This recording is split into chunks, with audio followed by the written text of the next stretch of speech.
आजकाल मार्केटमध्ये भरपूर प्रमाणात दिसलं जाणारं फळ म्हणजेच ॲव्होकॅडोचे फळ. या फळाचा उपयोग कसा केला जातो हेच काहींना माहीत नसतं. तर चला वेळ न घालवता आज आपण तेच पाहणार आहोत आणि सगळ्यात महत्त्वाचं ॲव्होकॅडोचे फायदे काय आहेत ते पहिल्यांदा मी तुम्हाला सांगते.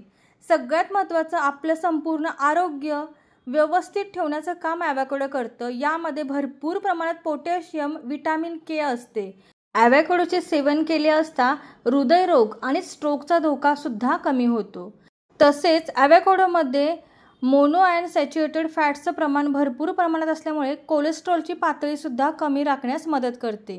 या फळातला गर कसा काढायचा ते तुम्ही पाहू शकता. फळ व्यवस्थितपणे कापून घेतलेलं आहे. मधोमध एकच गोल बी असते ती आपल्याला काढून टाकायची आहे आणि एखाद्या चमच्याच्या साहाय्याने त्याच्यातला जो गर आहे तो सगळा आपल्याला व्यवस्थित काढून घ्यायचा आहे. याचा आपण ज्यूससुद्धा करू शकतो. खूप सुंदर लागतो तो सुद्धा. पण आज आपण पाहणार आहोत ॲव्होकॅडो टोस्ट, की जो सगळ्यांना अगदी लहान मुलांपासून मोठ्यांपर्यंत आवडू शकतो. अतिशय सोप्या पद्धतीने मी तुम्हाला टोस्ट कसं करायचं ते आज दाखवणार आहे आणि अगदी 5 ते 10 मिनिटांमध्ये तुम्ही तुमचा नाश्ता रेडी करू शकताय. ॲव्होकॅडो हे फळ फ्रूट्सवाल्यांकडे इझिली अवेलेबल होतं आहे आता. आणि जर नसेल तर झेप्टोवरती सुद्धा तुम्हाला 60 ते 70 रुपयांपर्यंत एक पीस मिळू शकतो आणि एका पीसमध्ये आपण 5 ते 6 टोस्ट बनवू शकतो. त्यामुळे अगदी 3 ते 4 जणांचा नाश्ता तर होतोच. कारण आणि हेवी नाश्ता असतो त्याच्यामुळे पोटही आपलं लगेच भरतं आणि अगदी खूप वेळासाठी तुम्हाला भूक लागत नाही. आता छान स्मॅश करून घ्यायचं आहे आपल्याला आणि सगळ्यात महत्त्वाचं बाकीचे पदार्थ घालण्याच्या अगोदरच हे स्मॅश करून घ्यायचं, कारण नंतर आपल्याला करणं थोडं अवघड पडतं. याच्यामध्ये मी थोडेसे कॉर्न्स घातलेले आहेत. अगदी साधे कॉर्न्स आहेत, शिजवलेले वगैरे नाही आहेत. कांदा घाला तुमच्या आवडीनुसार. जर तुमच्या मुलांना आवडत नसेल तर घालू नका, पण येस कांदा घातल्यावरती खूप सुंदर टेस्ट लागते. टोमॅटो घातलेला आहे छान आणि कोथिंबीर. अगदी एकच मिरची मी कापून घातलेली आहे आणि अर्धा लिंबू पिळून घ्यायचं आहे. ॲव्होकॅडोला स्वतःची अशी टेस्ट नसते, त्याच्यामुळे या बाकीच्या सगळ्या टेस्ट ह्याच्यामध्ये मिसळल्या ना तर खूप सुंदर आणि डिलिशियस टोस्ट बनतो. तर आता याच्यामध्ये चवीप्रमाणे मीठ घालायचं आहे आणि आपल्याला सगळं मिश्रण जे आहे ते छान मिक्स करून घ्यायचं आहे. तुम्ही चाट मसालासुद्धा घालू शकता जर तुमच्याकडे लिंबू त्यावेळेला अवेलेबल नसेल तर.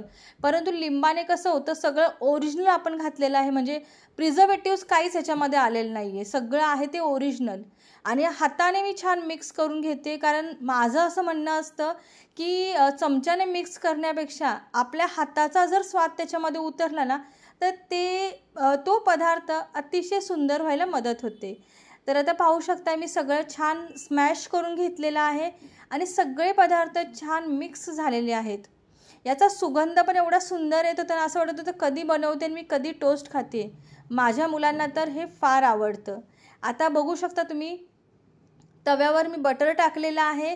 बटर मेल्ट झालं की त्यानंतर ब्राऊन ब्रेड घेतलेला आहे मी. तुम्हाला जर ब्राऊन ब्रेड आवडत नसेल तर तुम्ही नॉर्मल ब्रेड वापरला तरी चालेल, पण ब्राऊन ब्रेडवरती हेल्दी नाश्ता तयार होतो आपला. दोन्ही साईडने मी छान भाजून घेणार आहे आणि आता आपण ॲव्होकॅडोचं जे मिश्रण बनवलेलं आहे ते यावरती स्प्रेड करून घ्यायचं आहे. पाहू शकता आता खूप डिलिशियस लागतं. मी असं सांगण्यापेक्षा तुम्ही खरोखर घरी एकदा करून पहा आणि तुमच्या मुलांना सांगूच नका की तुम्ही काय बनवलं आहे ते, आणि मुलांना टेस्ट बघू द्या, त्यांना खूप आवडेल. माझ्या मुलीला तर एवढं आवडतं ना ॲव्होकॅडोचं टोस्ट की कधीकधी स्कूलमधून येताना ती आईला सांगते की मला पहिल्यांदा ॲव्होकॅडो घे तर मी घरी येईन. म्हणजे एवढं तिला आवडतं. आणि याचा ज्यूससुद्धा खूप छान होतो. त्याचीही रेसिपी मी लवकरच माझ्या चॅनलवरती अपलोड करेन. तर तुम्ही हा टोस्ट जो आहे ना तो खरंच नक्की घरी करून पहा आणि अगदी सोप्पा आहे, तुम्ही पाहू शकताय. आणि सकाळच्या घाईघाईच्या गडबडीमध्ये काय होतं की पोहे भिजवा, सगळं करत बसा, त्याला खूप वेळ जातो. पण हे मात्र तुम्ही अगदी पटापट, म्हणजे भाजीला कांदा आणि टोमॅटो कापलं ना तर त्याच्यातलंच थोडंसं बाजूला ठेवलं ना तरीही आपलं काम होऊन जातं. आणि पाहू शकता अतिशय हेल्दी ब्रेकफास्ट सकाळचा माझा आता रेडी झालेला आहे. संडे होता, मुलं घरी होती आणि दीदीला माहीतच नव्हतं की मी आज तिच्या आवडीचा नाश्ता बनवते. तर तिची रिॲक्शन तर आपण शेवटी बघणारच आहोत. आणि तुम्हीसुद्धा तुमच्या मुलांसाठी असे छान छान पदार्थ घरी करून खाऊ घाला. आता कसं होते, पावसातून वगैरे मुलांना बाहेरचे पदार्थ शक्यतो देऊच नयेत. घरीच असे काय काय पदार्थ बनवून दिले ना तर मुलंसुद्धा खुश होतात. आणि काहीतरी वेगळं. आता छान टोस्ट केलेला आहे, बघू शकता तुम्ही. आणि आता मी एका प्लेटमध्ये काढून घेत आहे आणि आपण ह्याला छान प्रकारे सजवू. आणि माझ्याकडे हे पिझ्झा कटर आहे, तर त्याच्याने मी हे छानपैकी कट करून घेत आहे. आणि जरासं वेगळं असं केलं ना की मुलंसुद्धा छान आवडीने खातात. दीदीच्या आवडीचा नाश्ता तर माझा बनवून झालेला आहे.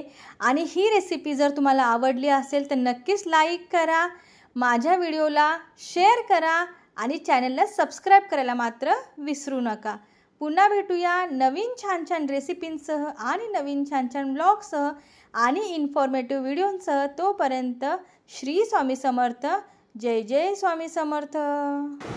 दीदी, युअर फेवरेट ॲव्होकॅडो टोस्ट. बघ कसं लागतंय ते.